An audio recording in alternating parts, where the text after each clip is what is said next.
dekat Studio Johan, satu dekat Video muzik ni macam mana?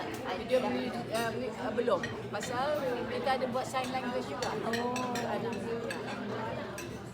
So apa persepsi ibu bila dapat lagu ni? Oh, Apa sedih. dia? Sedih. Ibu tak boleh nyanyi. 6 bulan ibu tak boleh nyanyi lagu ni. Pasal menangis je. Menangis.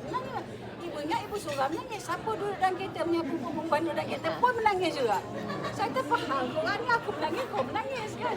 Tak, dia orang dapat merasai lyrics dan melodi lagu tu tadi memang ngam. Kalau ibu rasa kalau kita bukan seorang ibu pun, kita letak tempat kita sebagai seorang ibu, dia akan dapat merasai betapa sedih apa ni.